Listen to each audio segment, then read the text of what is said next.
custo da clareza para a tua empresa, o que é que custa, o que vai resultar também, né, em ter uma empresa clara e objetiva com quem ela quer se comunicar, como ela quer se comunicar e com quem ela não quer falar. A gente vai ver primeiro o posicionamento que você tem que ter para que isso aconteça, quais são as consequências de fazer isso, os benefícios e também os mitos. Imagina hoje que a Apple, ela tem toda uma estrutura, ela tem toda uma tribo, então acho que você já deve até saber o que é a tribo da Apple, se não, só dá um Google e olhar no YouTube rapidinho, você entende o que é que ela fez e como que ela se originou, de onde que nasceu essa tribo Apple, né? Tem uns fanboys aí da Apple, eu mesmo estou usando um celular e um notebook deles, então eu entendo um pouco dessa tribo. Eles tiveram que ser claros para quem é o serviço deles, tá? Antes de começar aqui, eu vou explicar um pouquinho o que eles tentaram fazer há um tempo atrás e acabaram dando descontinuidade e o porquê que eles fizeram isso. Há uns anos atrás, eles inventaram de colocar o iPhone SE. Você deve saber qual que é ele.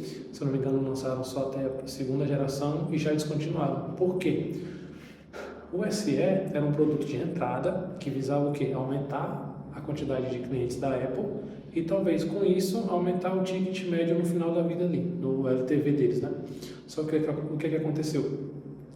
A partir do momento que eles entraram com esse produto mais barato, eles prejudicaram os elite, né? Quem se mostrava, quem comprava um Apple para dizer que tinha, que era um ponto de status, fazia parte de uma tribo.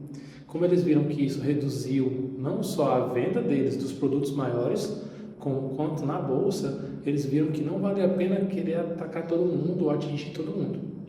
Então, descontinuaram o SE e continuaram com a linha que tem hoje, que, se não me engano, está indo para o 16.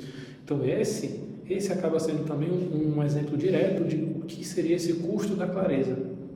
Por eles quererem, no meio do processo, abordar um público menor, um público maior, só que com menos condição financeira, eles acabaram não deixando claro o que eles são e para quem eles vendem. Isso é bom para vocês entenderem que não são só as empresas pequenas que erram com a clareza, as grandes também erram, que foi o que aconteceu. Só que a diferença é que eles tiveram toda a agilidade de dar um passo atrás e desistir dessa ideia de SE. Então vamos lá. Para que a gente consiga ter uma empresa clara, um serviço que mostre essa clareza, a gente tem que se posicionar de maneira muito correta. Eu já tenho alguns vídeos aqui falando sobre posicionamento, então eu vou falar um pouquinho mais sobre isso.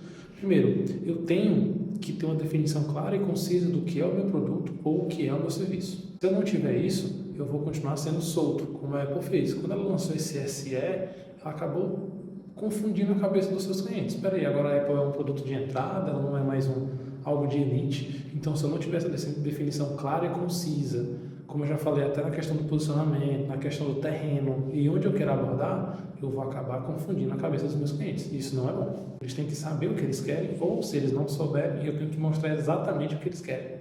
Outro ponto que tem que sempre estar bem linkado com a tua empresa, ou com o teu serviço, ou com o teu negócio, é a questão de saber qual é o teu público-alvo. Lembra que eu já falei várias vezes aqui, entenda quem é o teu público-alvo, entenda quem é a tua persona, estude a tua persona, veja como que ela trabalha, tudo que ela faz. Então, se eu entendo da definição, se eu defino claramente quem sou eu, com quem eu trabalho, quem é minha persona e quem é meu público-alvo, fica muito mais fácil de eu criar minha identidade única. Por quê? Porque se eu sei com quem eu vou trabalhar e para quem eu vou trabalhar, eu vou entender como que eu tenho que me comportar. Então, a partir do momento que eu me comporto dessa maneira estudada e aplicada, eu vou ter minha identidade. É comum, é normal, qualquer empresa pequena, ela se espelhar numa maior, ela copiar aquela maior. E isso faz parte do processo. Só que no meio dessa cópia, você acaba aparecendo. Tua identidade acaba aparecendo. Se ela não aparecer, teve algum problema aí. Se você está sendo só a cópia de alguém maior, está errado. Tua identidade tem que aparecer naquele produto, senão tu não vai conseguir vender. Tu vai ser só mais uma empresa que está buscando concorrer preço e não vai ter teu nome. Se tu não tem nome, não tem identidade, tu não se posicionou. Se tu não se posicionou, tu não vai conseguir se destacar no mercado. Tá? Espero que isso tenha ficado claro. Partindo do posicionamento que você fez isso, você vai ter algumas consequências, que são, você vai ter que abrir mão, talvez, daquele dinheiro que está em cima da mesa, que é uma frase bem conhecida, né? Que às vezes a gente deixa o dinheiro em cima da mesa, só que você vai ter que abrir mão de algum dinheiro ou de alguns clientes, porque não fazem parte mais da tua cartela, não fazem mais parte do teu público-alvo, não fazem mais parte de quem você é. Então, voltando para a Apple, né? Eles tiveram que eles inventaram de fazer SSE, porque estavam vendo que era uma margem do mercado que eles não estavam conseguindo alcançar, tiveram um prejuízo com isso, então tiveram que abrir mão, entender que aquele público não é para eles. Mas aquele público exista, seja alguém é um público que dê dinheiro, não é para eles. Então, abriram mão, decidiram focar no que eles já são bons, que é um produto que tem um ticket um pouco mais alto, tudo bem, mas que é para um público que faz sentido para eles aquele produto. Não estava adiantando eles reduzirem a qualidade só para ter mais dinheiro. No final das contas, não valeu a pena. Então, para que eles conseguissem resolver isso, eles tiveram que ter um reforço de identidade. Tiveram que voltar para a base e mostrar, não, o nosso produto é para essas pessoas. Então, a gente quer falar com elas, a gente quer que elas comprem da gente. Se posicionou, vai ter essas consequências de abrir mão de algumas pessoas, vai ter que ter um foco mais direcionado e vai ter que, a todo momento, reforçar a sua identidade. Alguns benefícios de ser claro, né? De ser claro no teu produto, no teu serviço. Primeiro, você fideliza o público. Como que a Apple fidelizou o público? Poxa, hoje, se você tem um Apple, qualquer produto, às vezes um AirTag, então para ter um AirTag, tu vai ter que ter um celular da Apple, então tu vai ter que ter um iPhone. Para ter um iPhone, o interessante é que você tenha um Mac, porque o iPhone passa melhor para o Mac. Tá vendo que ele criou toda uma cadeia de produtos que fideliza o cliente? Os caras têm relógio, os caras têm tag, os caras têm Mac, o cara tem monitor, mouse, teclado, tudo. Eles criaram toda uma estrutura ali para fidelizar. Para quê? Para que seu cliente saiba que eles são diferenciados. Eles não são igual aos outros. Eles têm toda a estrutura deles e os produtos deles se comunicam muito bem entre si. Só que a Apple fez isso de maneira tão rígida que ela chega a dificultar o contato de um Apple com outro produto. Por exemplo, se eu quiser passar alguma coisa do meu celular para um Dell, vai ser bem mais difícil do que eu passar do meu celular para o meu Mac. Então eles criaram tanta essa fidelização que as pessoas viram fanboys mesmo, as pessoas defendem com unhas e dentes a sua empresa. Por quê? Porque eles se posicionaram e arcaram com as consequências disso. Alguns medos que a gente acaba vendo, né, para quem tem medo ou receio de ser claro, de mostrar, não, meu público é esse. Quais são eles? Os que a gente mais vê, né?